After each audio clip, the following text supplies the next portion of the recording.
But when you join at that time क्या था, लोगों को पता भी नहीं होगा कि फिजियोथेरेपी भी एक ऑक्यूपेशन है क्या। पूरे दौर से गुजरे जब हम किसी को बताते थे फिजियोथेरेपिस्ट, कोई बोलता था मालिश वाले हैं कोई बोलता था आप वो हैमर लेके हथौड़े से वो पीटते हैं क्या। जी, physiotherapist they can write doctor और पीटी लिखना चाहिए या नहीं लिखना चाहिए, इस पर आपका क्या हुआ है? तो हिंदुस्तान में वर्ड डॉक्टर वो नहीं है कि आपने डिग्री से क्या हासिल किया, वो है जो आप किसी की हेल्थ केयर में किसी भी तरीके से मदद कर रहे हैं, वो एक सिनोनिम बन गया। बिल्कुल sir, why physiotherapy seeing last option instead of first? India में क्या होता है, दर्द किसी को कुछ भी होगा तो वो लास्ट में फिजियोथेरेपी। पहले तो लास्ट ऑप्शन था, जी। इसलिए एक बहुत बड़ा मुश्किल आ जाती थी। आप मर्ज को इतना बढ़ा देते थे कि फिजियोथेरेपिस्ट भी बेचारा हाथ खड़े कर देता था। अब बहुत लोग अवेयर हो रहे हैं। अब हम उनको ट्रीटमेंट सेशन देते हैं, उनको अवेयर करते हैं कि नेक्स्ट टाइम इस तरह की प्रॉब्लम आए तो हमारे पास आइए, इमीडिएटली आइए। तो अगर मैं तब एक फिजियो के पास जाऊं जब मैं हेल्दी लगता हूं लेकिन हेल्दी नहीं हूं, तो मैं बहुत से आने वाले समय की गर्दन दर्द, कमर दर्द, घुटनों के दर्द को बचा सकता हूं। Hello everyone, welcome to you all once again. Today we have a very special guest, Dr. Manish Arora. He is a professor in physiotherapy. He trained thousands of physiotherapists in India, in abroad, and more than 20,000 patients he have seen in physiotherapy. So we talked to him regarding the physiotherapy career in India and abroad, and you might be have a lot of questions regarding physiotherapy career. I always receive basically a lot of questions. So here around more than 30 years of teaching and research experience. Sir have more than publications than me. So I can have more than 20 research papers and lot of he attend lot of conferences different जगह पर, and he also one of the recipient of Physio Ratan Award from AIMS. And so we welcome sir. Thank you, sir. It's a pleasure for me to be here. Sir स्वागत ये था, can you please share us in now कि आपका journey so far, your education, your experience, what currently you are doing? Sir, my father was a IT engineer, so I've come to an IT company. I feel so proud about it. He was into telecom sector, but he always felt that healthcare should be the priority. And he inspired me rather than going to the engineering sector to come into healthcare. Though technically I was very sound in mathematics and physics, and biology was not my forte. But then he made me understand the importance. And in 1990, I got luckily admission in the National Institute, which is at Cuttack, Odisha. I started my journey there. Then after passing out, I was fortunate. I went to USA, did my advanced electromedicine in 1996 from USA. Came back, did my master's program at Sardar Bhagwan Singh University itself, where I'm working as dean and professor right now. But I was adding degrees to my self. I was not adding skills somewhere. I felt so. Sir but generally क्या होता है कि doctor का बेटा doctor बनता है, engineer का बेटा इंजीनियर बनता है, बट आपने ये जो है चेंज किया, ये फादर वाज इंजीनियर, तो आप ये फिजियोथेरेपी में आप कैसा है, क्या आपका इंटरेस्ट था या व्हाट वाज यू? नहीं सर, उन्होंने ही मुझको बोला कि एक डॉक्टर की वो अहमियत समझते थे जब हम जाते थे इलाज कराने के लिए। और जी, वो जी. my mother also had cancer, so we lost her. We had a terrible time when I was very young. So 5 years she ailed with cancer. Finally we lost her, and my father felt कि शायद engineering से ज़्यादा better अगर मैं अपने आप को एक Health care field प्रोफेशन में में लेके जाऊँ तो वो बेटर रहेगा। सो जैसे मैंने बताया, मैंने इवन मास्टर्स करने के बाद भी मेरी जर्नी वहाँ नहीं रुकी, मुझे स्किल्स ऐड करने थे। Then I travel to around 10 different countries मोर.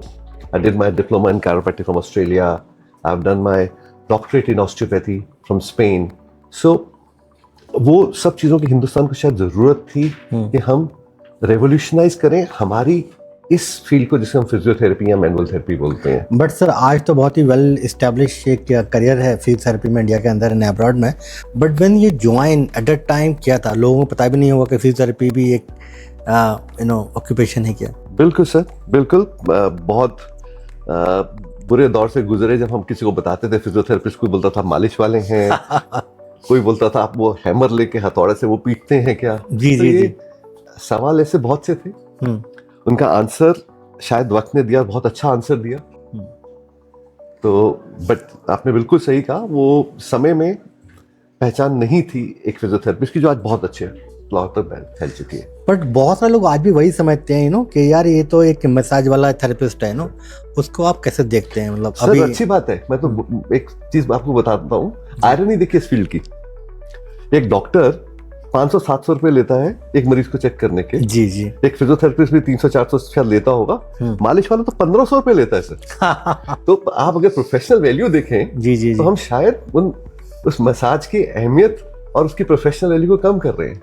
जी और जी। मैं तो sir I am fortunate, Ananda in the Himalayas जो है, it's a 7 star luxury spa, वहाँ पे हमने 2016 में फिजियोथेरेपी यूनिट एस्टेब्लिश किया था, सक्सेसफुली रन कर रहे हैं तब से।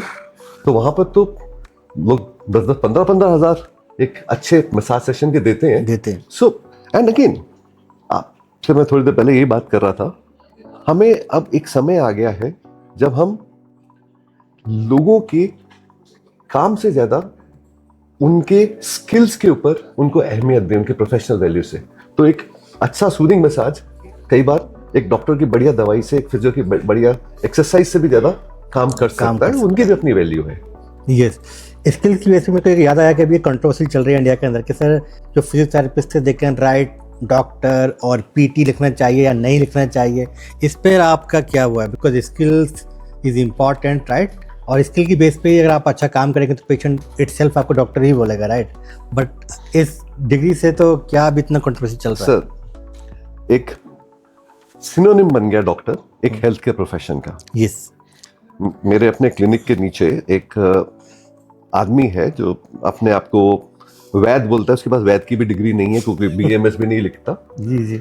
और बहुत लोग उसके बाहर खड़े रहते हैं, जो मैं नहीं कह सकता अच्छा है खराब है, क्योंकि उसकी कोई फॉर्मल नॉलेज नहीं है। जी जी। बट मैं देखता हूं जब लोग उसको एड्रेस करते हैं उसको भी डॉक्टर बोलते हैं। जी जी। तो हिंदुस्तान में वर्ड डॉक्टर वो नहीं है कि आपने डिग्री से क्या हासिल किया, वो है जो आप किसी की हेल्थ केयर में किसी भी तरीके से मदद कर रहे हैं, वो एक सिनोनिम बन गया है। बिल्कुल सही कहा सर ने। When I was doing my internship diploma pharmacy के बाद में हॉस्पिटल में, तो उन फार्मासिस्ट को भी जो पेशेंट थे डॉक्टर ही बोलते थे, जबकि डिप्लोमा इन फार्मेसी वाला वो डॉक्टर नहीं है, राइट? और सर ने सही कहा, बहुत सारे ऐसे झोला छाप लोग हैं जो प्रैक्टिस कर रहे हैं, उन सबको ही डॉक्टर बोलते हैं। आयुष वाला लोगों को डॉक्टर, ऐसे बहुत सारे ऑक्यूपेशन हैं जिनको हमको बोल रहे हैं। बिल्कुल सर। तो इसीलिए सर मेरा मतलब ये है हाँ। कि अब जो हमारे जो लोग हैं, हमारे एसोसिएशन है, इंडियन एसोसिएशन ऑफ फिजियोथेरेपिस्ट, हम पिछले 30-35 साल से फाइट कर रहे थे। Thanks to our present government, बहुत बड़ा क्रेडिट मैं अपने प्राइम मिनिस्टर को देता हूँ। आज फिजियोथेरेपिस्ट को उन्होंने एम्पावर किया है जी कि हम फिजियोथेरेपिस्ट इंडिपेंडेंटली असेस कर सकते हैं, ट्रीट कर सकते हैं और पेशेंट को उन चीजों का सॉल्यूशन दे सकते हैं जो हमारी बहुत वैल्यू रखने वाली मॉडर्न डे एलोपैथी इसलिए नहीं दे सकती, क्योंकि मैं आपको थोड़ा सा यहाँ पे सब लोगों को भी समझाना चाहूंगा। हमारी बॉडी में 2 तरह की प्रॉब्लम्स आती हैं जी। एक बॉडी की केमिकल प्रॉब्लम्स आती हैं, जैसे मुझे बुखार हुआ तो कुछ केमिकल्स लाइक प्रोस्टाग्लैंडिन्स मेरी बॉडी में स्क्रीट होते हैं, तो उससे मुझे वो बीमारी आती है। और मैं एक दूसरा केमिकल जो शायद उसका आप बोल लीजिए एंटीडोट है, जैसे पैरासिटामोल है, वो उनको कम कर देता है, रिड्यूस करती है। हाँ। दूसरी प्रॉब्लम जो आज की डेट में खासतौर पे आप मेरे से ज्यादा समझ सकते हैं, आप आईटी सेक्टर में हैं, दिन रात कंप्यूटर यूज कर रहे हैं, जब हम गर्दन को एक गलत पोजीशन में यूज करेंगे, टेक नेक झुका के कंप्यूटर मोबाइल पे रखेंगे जी। सो हमारे जो हड्डियां हैं जो कि मांसपेशियों से कंट्रोल होती हैं, उनकी पोजीशन हल्की हल्की चेंज हो जाती है, यानी कि बॉडी की फिजिक्स चेंज हो रही, केमिस्ट्री नहीं चेंज हो रही। सो उस फिजिक्स को ठीक करने के लिए हमें उसी को रिवर्स करना पड़ेगा जो दवाई नहीं कर सकती। सो हेल्थ केयर में एक एलोपैथ का बहुत बड़ा रोल है। अगर मुझे हार्ट अटैक होगा तो वही मेरी जान बचा सकते हैं, लेकिन एक फिजियो का वो रोल है कि मैं ये ना हो कि 50 साल की उम्र में घुटने बदलवाने के लिए एक अच्छा सर्जन ढूंढूं तो एक फिजियो मेरे को ये बचा सकता है। जी जी। सो इन सब की इंपॉर्टेंस को हमें समझना है। वर्ड डॉक्टर हम यूज करें ना करें, बट हमें हर किसी का क्रिटिकल रोल हमारी सोसाइटी में लोगों को हेल्दी रखने के लिए उसको मान्यता देनी है। देखो हेल्थ के प्रोफेशनल्स में बहुत सारे लोगों को मिला के टर्म यूज़ किया। डॉक्टर का अपना काम है, फार्मासिस्ट है, फिजियोथेरेपिस्ट है, डेंटिस्ट है, या आप जो है लैब टेक्नीशियन है। हर एक का इम्पोर्टेंस उसके अपना स्किल्स ही है, जो अपना वही पर्टिकुलर हर बंदे का जो काम है वो वही काम को कर रहा है, राइट। तो सर ने बिल्कुल सही कहा। हाँ सर, थोड़ा फिर भी स्टिल दो वेरी अंडर वैल्यूड है फिजियोथेरेपिस्ट इंडिया के अंदर। although they are primary healthcare professional worldwide, तो इसका क्या रीजंस आपको लगते हैं इतने वैल्यूज नहीं है फिजियोथेरेपिस्ट का इंडिया के अंदर? सर उसका रीजन क्या है, हम एक्यूट केयर में नहीं है। हमारी वैल्यू तब ज्यादा आती है, वो कहते हैं ना सर, जब जान पे बनाई जी तो जी मुसीबत समझ में आती है। जी जी हाँ सर अगर किसी को हार्ट अटैक हुआ है हाँ तो वो ना तो पैसा सोचेगा और ना समय सोचेगा। जी जी उसको उसमें जिंदगी नजर आ रही होती है, वो किसी भी तरीके से पानी की तरह पैसे को बहाता है और उसकी वैल्यू को देता है जी। अब हमारे साथ एक चैलेंज ये आता है कि हम क्रॉनिक सिस्टम में हैं, जिसमें घुटने का दर्द लोग सालों से झेल रहे हैं और मुझे नहीं समझ में आता। मैं ऑनेस्टली बोलूं, मैं 55 साल का, मुझे जरा सा दर्द होता है मुझे लगता है क्यों दर्द हो गया। जी जी लेकिन 30 साल का आदमी घुटने के दर्द से 10 साल से चल रहा है। जी जी सो वो हम खाने के लिए अच्छे से अच्छा होटल ढूंढते हैं, पहनने के लिए बड़े से बड़ा ब्रांड यूजर कपड़े का ढूंढते हैं, बट अपनी सेहत के लिए हम शायद अच्छे से अच्छा इलाज ढूंढना नहीं चाहते, क्योंकि हमें वेलनेस में तो अच्छा लगता है पतला नजर आना, जी सुंदर चेहरा नजर आए, लेकिन हमारा पेट, हमारे टांगे ढंग से काम करें वो शायद छुप जाती हैं, इसलिए हम उसके ऊपर उतना तवज्जो नहीं दे रहे। लेकिन अगर हम नहीं देंगे तो 50, 55, 60 के बाद जो हमें प्रॉब्लम आएगी उसमें हम वापस नहीं जा सकते पुराने टाइम में उसको ठीक करने के लिए। तो ये एक सोच अभी बदल रही है सर, अभी 2-3 सालों में और बदलेगी, 5 सालों में डेफिनेटली इसको बढ़ेगा। Sir question sir, career and pay condition को लेकर, is the low salary structure pushing physiotherapist out of the profession in India? बहुत सारे फिजियोथेरेपी का डिग्री है but they are doing some other job. मेरा एक क्लासमेट था, मैं रिसेंटली अपने घर पे गया था, हिज नेम इज हिमांशु, तो इज फिजियोथेरेपिस्ट। तो इनिशियली उसने अपना क्लिनिक खोला, चला नहीं, अभी वो कुछ और ही काम कर रहा है, लाइक प्रॉपर्टी और दिस एंड दैट तो उसको लगता है कि बहुत सारे लोग पुश कर रहे हैं, अभी दूसरे प्रोफेशन चले जा रहे हैं। सर इसमें 2 छोटी चीजें बोलना चाहूंगा जी, वेरी रेलेवेंट। ये सिर्फ फिजियोथेरेपिस्ट के साथ नहीं है, आई मीन मोस्टली हेल्थ के प्रोफेशन के सबके साथ होता जा रहा है। डॉक्टर्स के साथ होना शुरू हो गया, जो पहले नहीं था, क्योंकि बहुत लिमिटेड डॉक्टर्स निकलते थे। जी। हम ये सोचते हैं कि हिंदुस्तान में पर कैपिटा, मतलब पर लोगों के पीछे डॉक्टर्स की कमी है, बट रियलिटी में वो कमी एक बड़ा डबल साइडेड सोर्ड का काम हो रहा है। क्यों? आप अगर अमेरिका में एक ट्रीटमेंट लेते हो, whether you go to physiotherapist और डॉक्टर, आपको लगभग $200 पे करते हो। तो Yes. एक डॉक्टर अगर दिन के 5 या 6 पेशेंट देख लेता है तो ही earns a very nice amount. Yes. But Hindustan में यहाँ पर आप $200 छोड़ के $10 भी नहीं ले पाते। सो आपको एक दिन में 5 पेशेंट, 10 पेशेंट से काम नहीं चल सकता। सो इसीलिए हमारा, जब हम नंबर ऑफ पेशेंट्स बढ़ते जा रहे हैं, डॉक्टर्स सब अपने से जरूरत से ज्यादा काम कर रहे हैं, 100 पेशेंट देखते हैं दिन के। तो उस हिसाब से हमारे पास यहाँ पे डॉक्टर्स की कमी से ज्यादा अब डॉक्टर्स एक्सेस में होने लग जा रहे हैं धीरे धीरे। तो जब तक ये डिमांड एंड सप्लाई वाली बात है, इन सिंपल। एब्सोल्युटली आपने बिल्कुल सही बोला। लोग ज़्यादा हो जा रहे हैं और इतना डिमांड नहीं है। It is not just in physio, you can see in pharmacy, nursing, medicine, sir I mention other profession में भी वही हो रहा है ना। और इसमें छोटी सी चीज और ऐड करना चाहूंगा sir, sorry to interrupt you. एक बहुत बड़ी प्रॉब्लम जो मैं आपसे बात कर रहा हूँ, जो एज ए एकेडमिशियन मैं आज देख रहा हूँ जी, हम as a parents, as a student ये चाहते हैं कि हम एग्जाम पास कर जाएं, जिंदगी पास करें ना करें वो हम कोई ध्यान नहीं दे रहा। यस।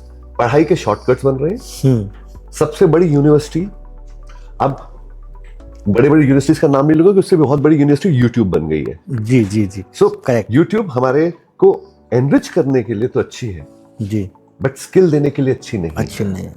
सो हमें अच्छी इंफॉर्मेशन यूट्यूब से मिल सकती है, जैसे आप ये इंफॉर्मेशन दे रहे हैं कि कहाँ से अच्छी पढ़ाई की जा सकती है, ये तो इंफॉर्मेशन ले सकते हैं जी, बट वो पढ़ाई उन्होंने यूट्यूब से जो निकालनी शुरू की है।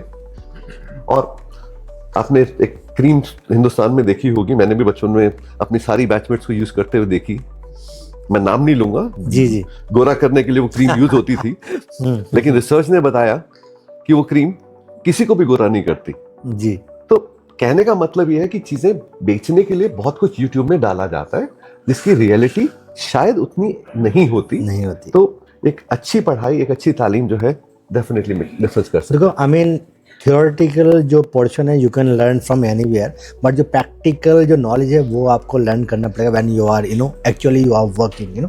तो हेल्थ केयर में वही वेरी वेरी इंपॉर्टेंट है। और सर ने सही कहा, आजकल के जो बच्चे हैं, यंग जनरेशन है, वो जस्ट चाहती है कि एक रात में मैं पढ़ाई करूँ, सुबह एग्जाम में जाकर लिख दूँ, मैं पास कर जाऊँ, डिग्री मुझे मिल जाए। अब ऐसा कोई फिजियोथेरेपिस्ट निकलेगा या फार्मासिस्ट या कोई डॉक्टर निकलेगा तो obviously he can not give the best treatment. Absolutely sir, absolutely the market fails. Yes.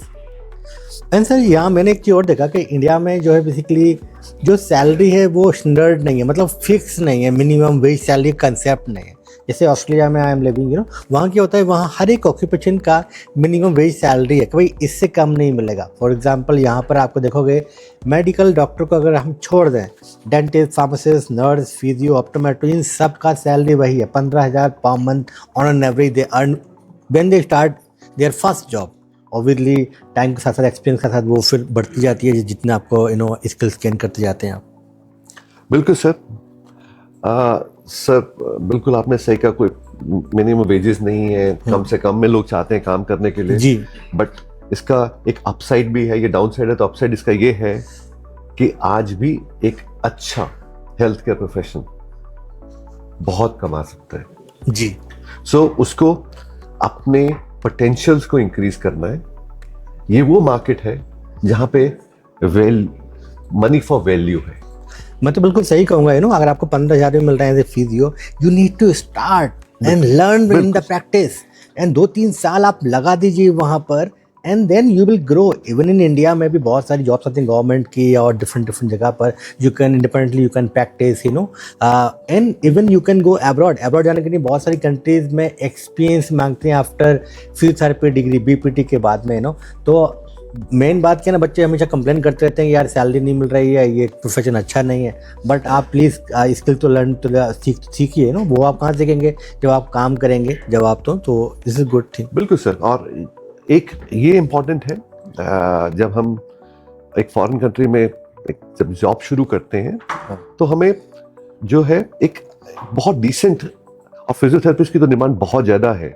मतलब मेरे लगभग 1000 स्टूडेंट से ऊपर इस समय कनाडा, ऑस्ट्रेलिया, अमेरिका में हैं। और कनाडा की बात करें, वहाँ तो इतनी ज़्यादा डिमांड है हेल्थ केयर की क्योंकि उनकी पॉपुलेशन अब काफ़ी एजेड हो रही है और उनको physiotherapy, pharmacy, medical lab technology, health care workers, even German government ने इतनी डिमांड है और वो उसको मीट नहीं कर पा रहे। उन्होंने एक हेल्थ केयर 18 मंथ का डिप्लोमा निकाला के लिए उन्होंने किया है कि अगर जो बच्चा कर लेता है वो भी वहाँ पे एक बड़ी अच्छी सैलरी के साथ लोगों को सेवा प्रोवाइड कर सकता है और अपना अच्छे से पालन पोषण। ऑस्ट्रेलिया में बहुत ही हाई डिमांड, मैं तो वहाँ पिछले 8 साल से रह रहा हूँ ऑस्ट्रेलिया, मैंने देखा है कि फिजियोथेरेपिस्ट की इतनी हाई डिमांड है। आप सबसे पहली बात देखो, आप कहीं भी जाएंगे, छोटा सा मोहल्ला भी होगा ना, वहाँ पर एक कोई ना कोई एक क्रिकेट का, फुटबॉल का ग्राउंड होता है, वहाँ पर एक नर्स फिजियो वहाँ पे होता है हम इंडियन कंसेप्ट में नहीं है इतना तो जो लोग एमपीटी के होते हैं, जो स्पोर्ट्स में, उनको बहुत ही हाई डिमांड है एंड पॉपुलेशन एजिड होती जा रही है। I mean very very high demand है ऑस्ट्रेलिया में। तो सर ने बिल्कुल सही कहा।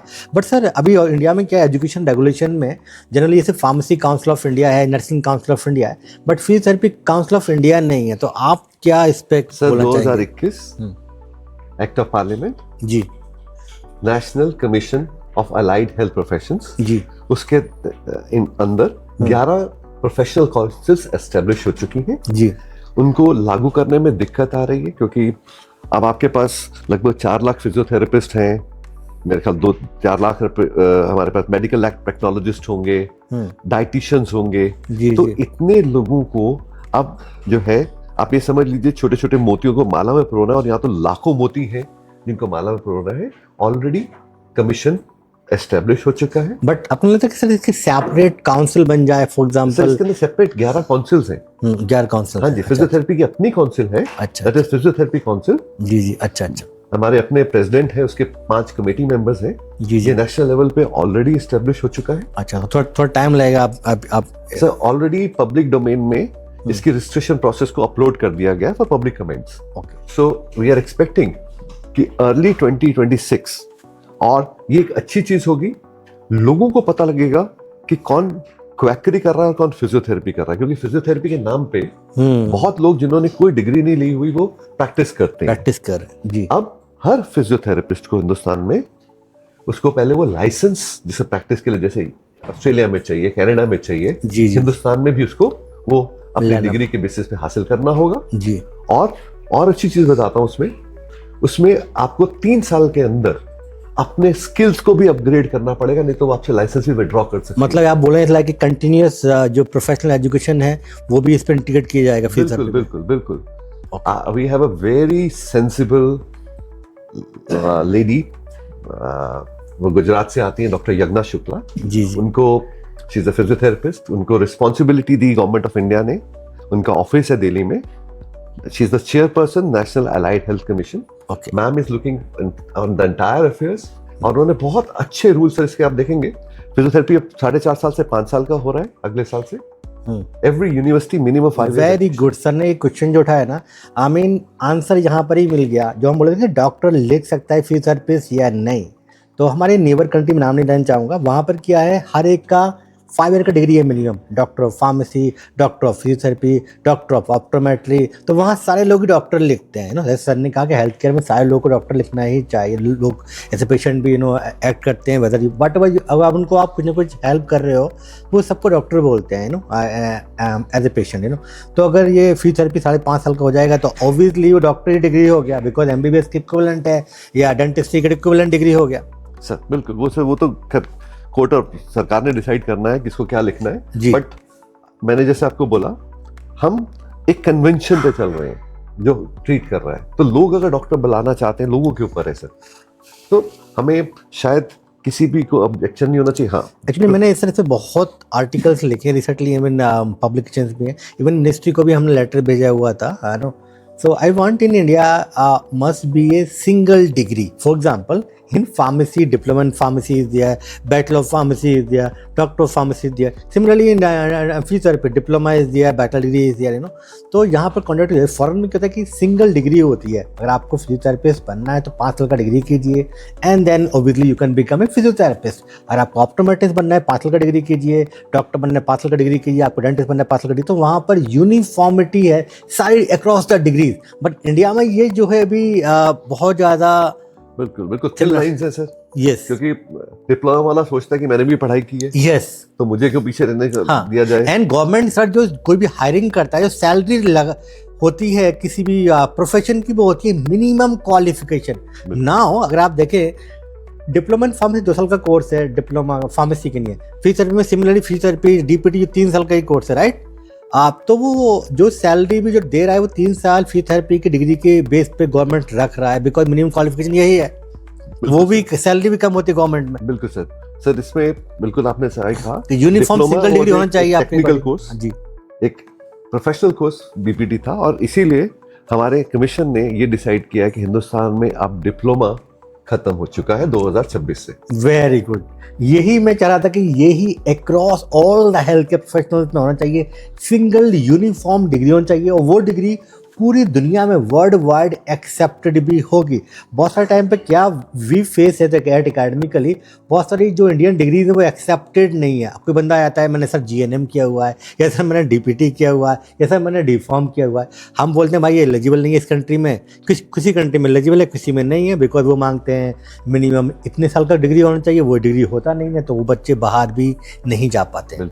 This is a very welcoming step है. अगर फिजियोथेरेपी में ये होने वाला है next year onwards, I hope कि ये इसको इम्प्लीमेंट किया जाए. और सेपरेट काउंसिल के सर ने बताया कि वो ऑलरेडी हो चुका है, तो आई थिंक फिजियोथेरेपी के गुड डेज आने वाले हैं, अगर मैं कहूँ. अगर बिल्कुल सर, बिल्कुल. We are thankful to the government, we are thankful to the people who actually are patronizing physiotherapy. सबसे इंपॉर्टेंट चीज है किसी भी प्रोफेशन में, जब तक लोग उसकी डिमांड नहीं बढ़ाएंगे वो प्रोफेशन नहीं जा सकता. तो लोगों को वो नीड लगी कि कैसे हम फिजियोस जो हैं, एक अच्छा फिजियो, अब इसमें भी सर मैं एक बड़ा इंपॉर्टेंट चीज बोलूंगा जी, एक अच्छा फिजियो और एक क्वालिफाइड येट अनट्रेन्ड फिजियो, दोनों में फर्क है. जी. अब पिछले 5-7 सालों में एक बहुत रेडिकल चेंज आया है जो फिजियोथेरेपिस्ट के अंदर हंगर बढ़ गया। बहुत कॉलेजेस में, मैं किसी कॉलेज के खिलाफ नहीं हूँ, पर जी। वहाँ पे पढ़ाई नहीं होती, वहाँ पे सिर्फ डिग्री बांटी जाती हाँ, है। बहुत सारे कॉलेज आजकल चल रहे हैं, it's like a non attending colleges. Non-attending। आप एडमिशन ले लीजिए, एग्जाम लिखने जाइए,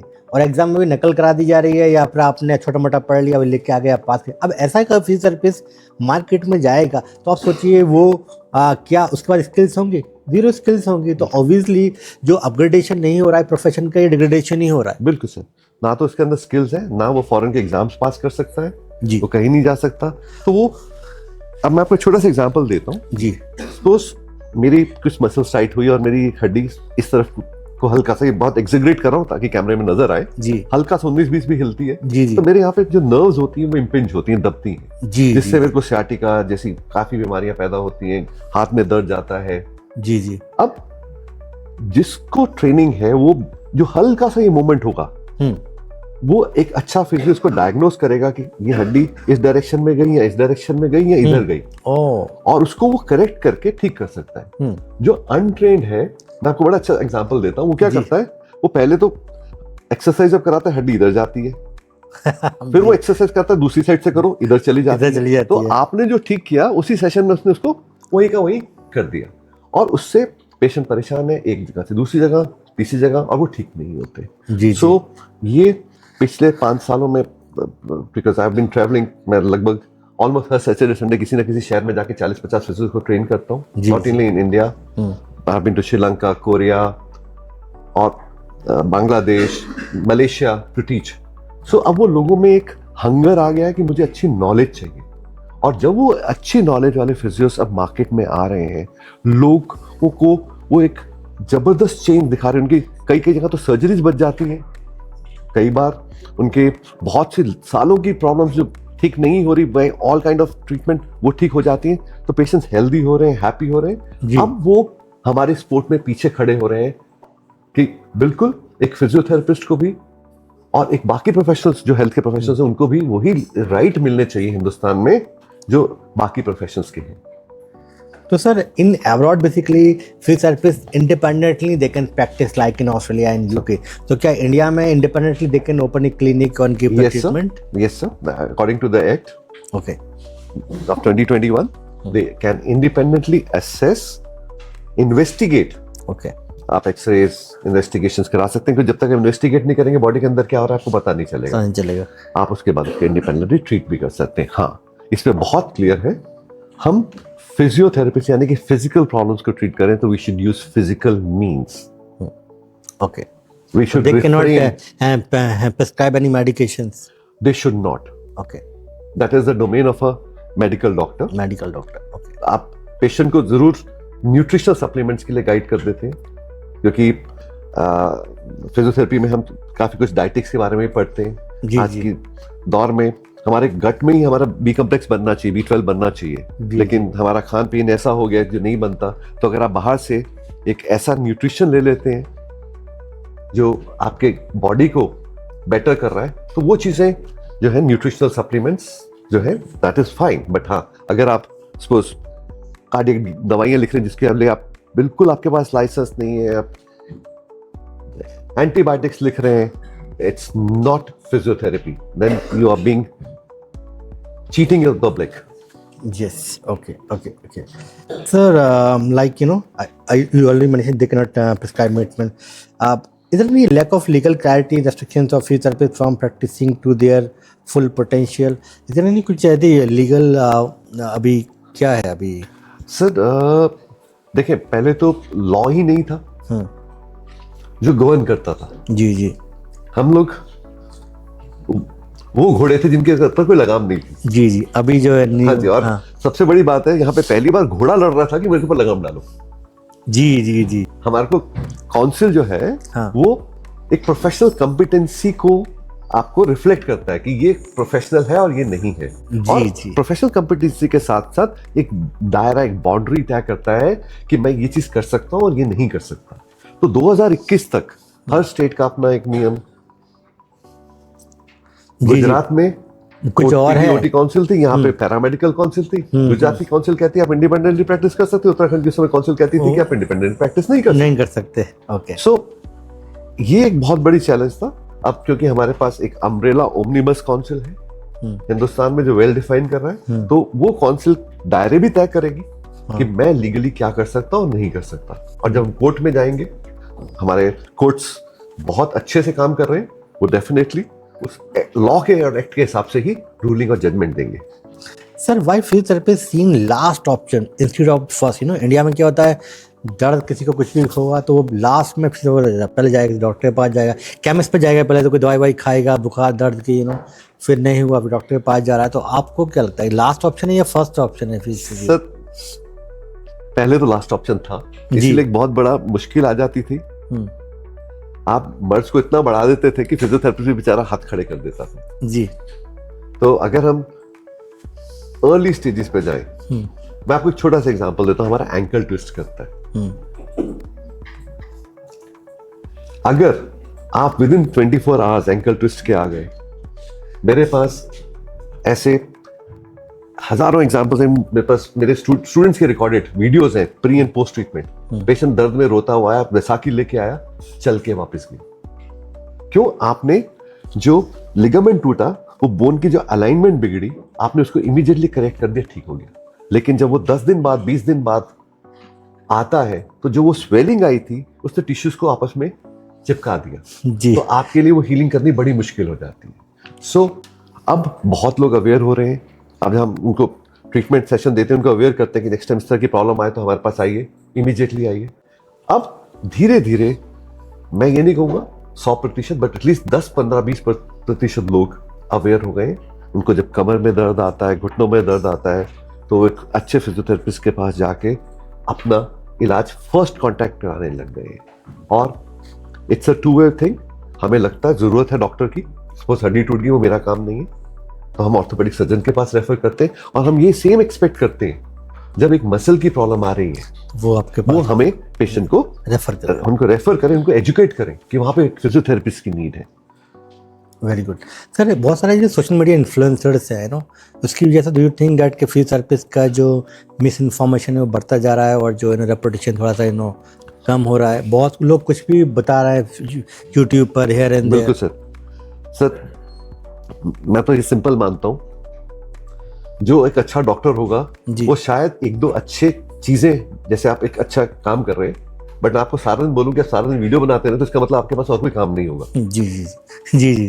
तो वो जो आप जिस सोशल मीडिया इन्फ्लुएंसर पर देख रहे हैं कि वो और ऐसे ऑब्जेक्शनेबल वीडियोस डाल रहे हैं जो लीगली मॉरली कहीं ठीक नहीं है, वो एक्चुअली काम नहीं जानते, वो सिर्फ वो रॉन्ग प्रोजेक्शंस देना ही जानते हैं जी।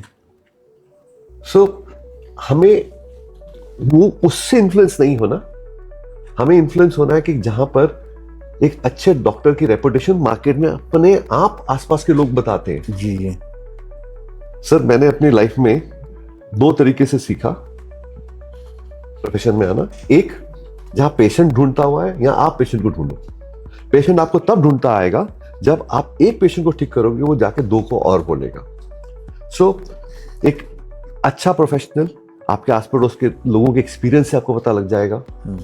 यूट्यूब में कुछ भी कोई डाल सकता है, सही चीज गलत सही। और बहुत अच्छा सर का ये एफर्ट है कि आज हम एक सही प्लेटफॉर्म पे एक सही एजुकेशन लोगों को देने की कोशिश कर रहे हैं। हम फॉल्स नैरेटिव्स नहीं देने की कोशिश कर रहे हैं। तो ये जो फॉल्स नैरेटिव्स हैं कि आपने एक झटके में ऐसे किया और आप बिल्कुल ठीक होकर चले गए, जी जी जी, तो फिर तो सर उसके यहाँ से लेकर दिल्ली तक लाइन लगी होती, उसके पास यूट्यूब पे जाने का टाइम ही नहीं होता। जी जी जी, जो इस तरह के मिरेकल्स कर रहे होते। जी जी जी। Sir why do you people, बहुत सारे लोग को लगता है कि physiotherapy is only for just pain और इंजरी, नॉट फॉर प्रिवेंशन और लॉन्ग टर्म हेल्थ, हेल्थ के provider.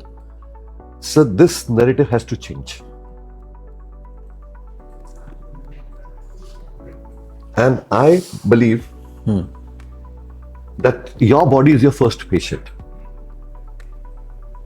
I had a very severe knee injury, a meniscus tear, in 2016 and again in 2024. So one way would I have gone for operation and got some knife on my body and done. But today, not only I cured that, but now I'm ensuring that such kind of problems, that pains do not come back in my life. I do not have neck pain. I do not have back pain. I do spend a lot of time in making slides on computers. So I'm preventing that. So जैसे मैंने बोला, मैं अपने आप को example इसलिए बोल रहा हूँ, मैं ये नहीं बोल रहा कि मैं ठीक हूँ तो मैं बहुत कुछ कर रहा हूँ. ये फिजियोथेरेपी ने ही मुझे हेल्प किया. नहीं तो मैं भी शायद इस समय पॉडकास्ट के बाद सबसे पहले कोई अच्छा फिजियोथेरेपिस्ट ढूंढ रहा होता कि चल मेरी गर्दन को ठीक कर दे. जी. सो अगर हम सही से अपनी एक छोटी सी चीज में लाया हूं यहाँ पे आप लोगों को दिखाने के लिए. जी, एक बहुत इंपॉर्टेंट चीज है, हालांकि प्लीज देखने में बड़े अच्छे नहीं लगेंगी चीजें, क्योंकि मैं अपने बिटिया के टॉयज से यूजुअली इस तरह के प्रॉप्स बनाता रहता हूँ. Very good. सो मेरे पास ये 3 स्टिक्स हैं. आप दोनों पता नहीं आप देख पाएंगे, बहुत डिफरेंट सी चीजें हैं. हाँ, जूम करके दिखा दीजिएगा. हाँ जी, ये एक बहुत फ्लेक्सिबल सी चीज है, लेकिन इसके ऊपर वेट डालता हूँ एकदम बकल कर जाती है. दूसरी चीज ये हार्ड है, स्ट्रांग है, तो इसके ऊपर वेट डालो नहीं कर रही, ज्यादा जोर की डालूंगा तो ये टूट जाएगी. तीसरी चीज ये है, इसके ऊपर वेट डालो टॉलरेट कर रहा है, लेकिन ये बेंड भी कर सकता है. सो भगवान ने जो हमारी स्पाइन दी उसमें फ्लेक्सिबिलिटी, स्ट्रेंथ दोनों चाहिए. हमें झुकना भी है, हमें भार भी उठाना है. तो अगर मैं ये कैपेबिलिटी मेंटेन करूंगा तो ये चीज अभी मेरे प्लास्टिक के स्टिक के साथ, तो आई एम सॉरी मैंने आपके यहाँ पे थोड़ा मेस कर दिया, तो वो चीज मेरी बॉडी में मेस नहीं होगी, कोई चीज टूटेगी नहीं. तो अगर मैं तब एक फिजियो के पास जाऊं जब मैं हेल्दी लगता हूं लेकिन हेल्दी नहीं हूं, तो मैं बहुत से आने वाले समय की गर्दन दर्द, कमर दर्द, घुटनों के दर्द को बचा सकता हूं. एक छोटी सी चीज से बोलूंगा, हम गाड़ी सर्विस कराने जाते हैं, 10-12 हजार का टायर आता है, व्हील अलाइन कराते हैं, घुटने सर्विस नहीं करवाते हैं जाके. घुटना आर्टिफिशियल जो नॉर्मल जैसा कहीं नहीं है, 2.5-3 लाख का आता है. जी जी जी. और उसके बाद हम उसके प्रॉपर यूज भी नहीं कर सकते. तो अगर हम एक अच्छा फिजियोथेरेपिस्ट जिसको ये नॉलेज है, जो ढूंढ सके कि अलाइनमेंट जब खराब होगी, अगेन एक छोटा सा प्रॉप अगेन दिखाता हूं.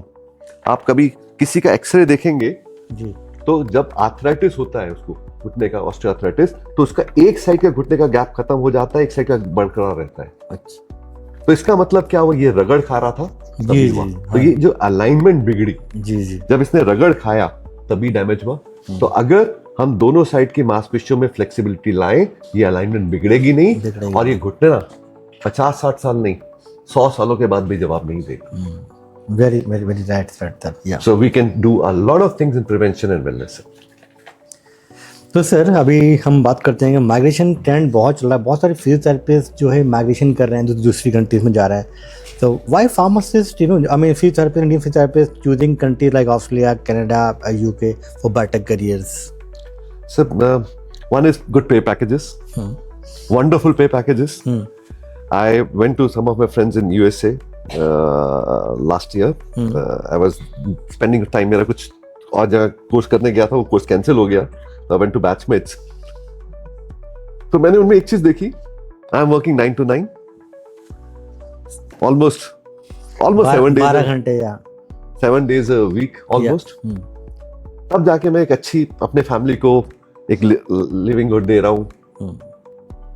वो लोग 9 to 5 काम करते हैं, 5 days a week.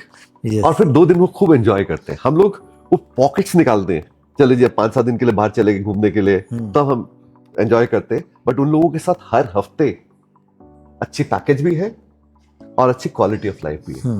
May be आज से 10-15-20 साल के बाद इंडिया में भी आएगा, जैसे हमारी सरकार लगी हुई है इसको करने के लिए, वो आएगा. मोदी जी का 2047 मिशन है, तो डेफिनेटली आई एम श्योर वो मिशन पूरा होगा और आएगा. लेकिन तब तक एक अच्छे यंग फिजियो के लिए, एक अच्छे फार्मासिस्ट के लिए, एक अच्छे मेडिकल लैब टेक्नोलॉजिस्ट के लिए, अगर बाहर अच्छा पैसा मिल रहा है, 5-10 साल लगा के आके वापस अपने आप को सेटल कर रहे हैं, जी जी, और वहां से नॉलेज भी लेके आएंगे और पैसा भी लेके आएंगे, जो दोनों जरूरी है अच्छी चीज के लिए.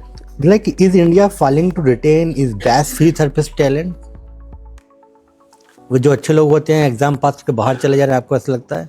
सर, ब्रेन ड्रेन मेरे को एक मुद्दा लगता था जब मैं अपने कॉलेज से निकल रहा था. I was from a very elite college तो हमारे यहाँ मतलब एवरीबडी वुड माइग्रेट.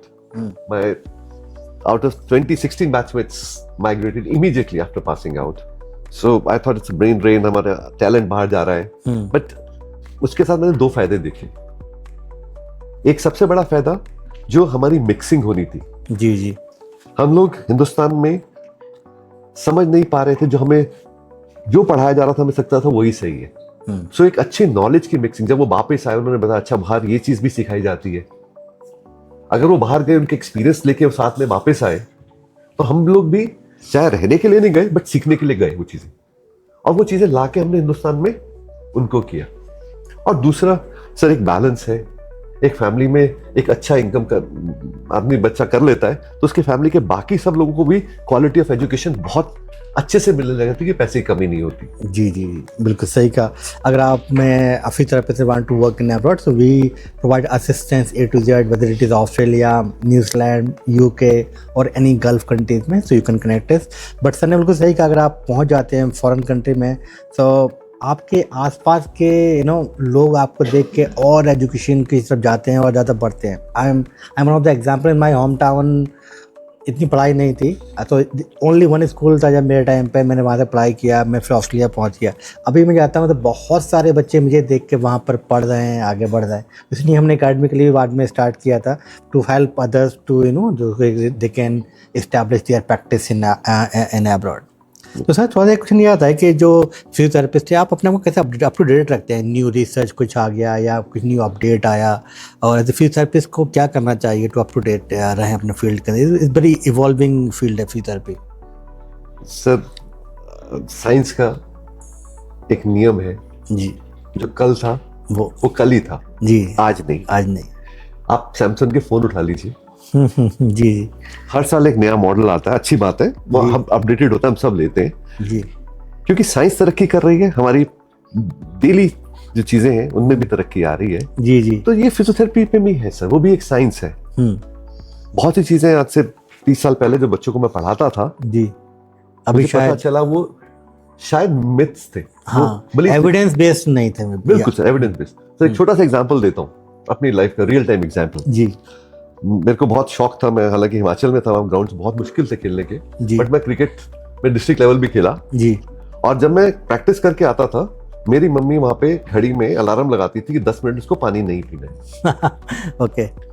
आज भी बहुत ये बड़ा मिथ है कि खेला है तो बॉडी गर्म है, आप बीमार पड़ जाओ, पानी मत पियो. हाँ ठीक है. जबकि साइंस कहती है कि आप खेलने से पहले, खेलने के दौरान और खेलने के इमीडिएटली बाद अगर पानी पिएंगे तो आप हीट स्ट्रोक जैसी बड़ी चीजों से बच सकते हैं. तो ये मिथ हमारी एजुकेशन में भी थे. जी जी जी. आज भी पेशेंट को पता नहीं लगता कि चोट लगी है तो गर्म लगाना है ठंडा लगाना है. तो is there any way like कोई CME या CPD इस टाइप कुछ वर्कशॉप वगैरह कुछ होती रहती है इंडिया में ताकि लोग अपने आप को अप टू डेट रख पाएं? बिल्कुल सर, बिल्कुल बिल्कुल. और हम इसी प्रोफेशन में मैं हूँ जी. मैं पिछले 10-15 साल से I have been doing this freelancing workshops. Hindustan के हर कोने में मैं लगभग जाता हूँ. तो हम यही जो चीजें हैं, हम सिर्फ ना केवल रिसर्च करके, क्योंकि बीइंग इनटू एकेडमिक्स हम बहुत रिसर्च करते हैं. I have developed a technique which was presented at WCT PT conference, that is World Congress of Physiotherapy in Singapore in 2015, which is called myokinetics. ये मेरी अपनी डेवलप एक टेक्निक है, भगवान की ब्लेसिंग से एक्सीडेंटली टेक्निक डेवलप हुई, but amazing results मिलते हैं. तो इसके अलावा भी मैं बाहर से जहां से सीख के आता हूं, मैं उसको एक हिंदुस्तानी फिजियो को जो शायद मेरी तरह फॉर्चुनेट नहीं है कि वो बाहर जाके सीख सके, और फॉर्चुनेट होगा भी तो उसको लगा इतना पैसा क्यों मैं खर्च करूं, तो उसको एक लो कॉस्ट में, अफोर्डेबल लिमिट में वो लेटेस्ट से लेटेस्ट चीजें सीखे. हम अपने इवन कॉलेजेस में, हमारे अपनी यूनिवर्सिटी जब बनी तो हमने सबसे पहले अपना सिलेबस रेडिकली चेंज कर दिया. कि why should we teach something. जैसे आपको एग्जांपल देता हूं, वो पैड वाला फोन होता था, अभी तो मैं उसको बच्चे को सिखाऊंगा, बच्चा बोलेगा मेरे को सीखना ही नहीं है. जी जी जी. तो जो लेटेस्ट चीजें हैं वो ही हम सिखाते हैं, और कोशिश करते हैं हर बच्चे को भी कोशिश करनी चाहिए कि जब वो पढ़ाई करे तो उसमें पैसे से ज्यादा उस चीज की वैल्यू देखे. हम जूता खरीदते हैं तो हम एक अच्छे ब्रांड का जूता इसलिए खरीदते हैं कि हमें पता है वो अच्छा चलेगा, अच्छा कंफर्ट देगा, लेकिन पढ़ाई के टाइम हम शायद गलत सोचने लग जाते हैं। तो ये हमारे बच्चों को भी बोलता हूँ, no compromise on education and your tools, latest technology और लेटेस्ट एजुकेशन, और ये कॉन्स्टेंटली सर अपग्रेड होनी चाहिए। Sir what is the future of physiotherapy education in India? जो लोग 12th में 10th में उनको अगर फ्यूचर में फिजियोथेरेपी में जाना है तो आपको कैसे देखते हैं इन फ्यूचर में? सर अगर अच्छे कॉलेज से करेंगे फ्यूचर बहुत ब्राइट है। सबसे बड़ी चीज स्पाइन के लिए 4 चीजें जो है स्पाइन की हेल्थ के लिए जो अच्छी नहीं है, उनमें से लास्ट 2 चीजों में सारा फ्यूचर नजर आ जाएगा आपको। स्मोकिंग हम सबको पता है सेहत के लिए अच्छी नहीं है जी। स्ट्रेस इनएविटेबली हमारे एनवायरनमेंट में आ चुका है। लेकिन जो लास्ट 2 चीजें हैं, सेडेंटरी लाइफस्टाइल और स्मार्ट स्क्रीन्स, ये स्पाइन के लिए अच्छी नहीं है। और लकीली हमारे यहाँ आज की डेट में नेट की सब्सक्रिप्शन खाने से भी सस्ती है। जी जी जी। सो आने वाले टाइम में पेशेंट्स की हिंदुस्तान में कमी नहीं होने वाली, क्योंकि हम लगातार बैठे रहते हैं, कंप्यूटर्स मोबाइल पे रहते हैं, तो प्रॉब्लम बहुत है, लेकिन उसको सॉल्व करने वाले लोग कम होने वाले हैं। तो अगर आप अच्छी एजुकेशन लेंगे, अच्छी नॉलेज करेंगे, तो फिजियोथेरेपिस्ट का स्कोप ही स्कोप है sir. Okay, so sir, how education institute can better prepare the student as a good? ऐसा आपने बताया था बहुत सारे फेक टाइप के फिजियोथेरेपी कॉलेज चल रहे हैं, बिल्कुल सर। तो जो लोग जस्ट डिग्रियां बांट रहे हैं, आप खाली एडमिशन ले लीजिए, एग्जाम लिख के आप डिग्री ले लीजिए ना, तो कैसे एक बेटर फिजियोथेरेपिस्ट को प्रिपेयर कर पाए एक एज इंस्टीट्यूट? सर ये अब मॉरल रिस्पॉन्सिबिलिटी होनी चाहिए।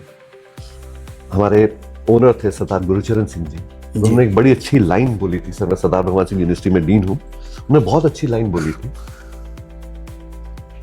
कि आप एक पौधा लगाते हो जी, तो एक जनरेशन को फीड करते हो, और एक अच्छा एजुकेशन इंस्टीट्यूट खोलते हो तो कई जनरेशन्स को फीड करते हो। तो ये रिस्पॉन्सिबिलिटी आज भी हमारे ओनर्स का क्लियर है। अगर आप रेगुलरली आ रहे हो, क्लासेस अटेंड कर रहे हो, आप एग्जाम में बैठ सकते हो। आप नहीं आ रहे तो हमारे पास आपके लिए जगह नहीं है। तो ये अगर रिस्पॉन्सिबिलिटी हमारे education institutes is like worship place. तो सर आई मीन जो नॉर्मल इंस्टीट्यूट है वो क्या ऐसे बेटर कर पाए? आई मीन लाइक कुछ प्रैक्टिकल सेशन हो या हॉस्पिटल अटैचमेंट होना चाहिए, क्या आपको ऐसा लगता है? बिल्कुल sir, practical sessions, practical knowledge है। आप यही नहीं ढूंढ पा रहे आपकी हड्डी कहाँ है, चाहे आपने किताब में कितना भी पढ़ा है, लेकिन छूने से ही आप ढूंढ पाओगे। और जी, जब हड्डी ढूंढोगे तभी ढूंढोगे कि हड्डी टूटी या हड्डी बिगड़ी, क्या हुआ, या मांसपेशी अब खिंचाव में आ गई, क्या हुआ। तो practical education with the help of placements in the patients, जहाँ पे पेशेंट्स मिले, चाहे वो आउटफील्ड है, आउटडोर ओपीडी जिनको बोलते हैं, आउटफील्ड मतलब ग्राउंड्स में जाके या हॉस्पिटल्स में जाके बच्चा सीखे, टीचर सिखाने वाले हों, रेगुलरली बच्चा पढ़े, मेहनत से पास करे, तब तो ये सिस्टम बहुत अच्छा चलेगा।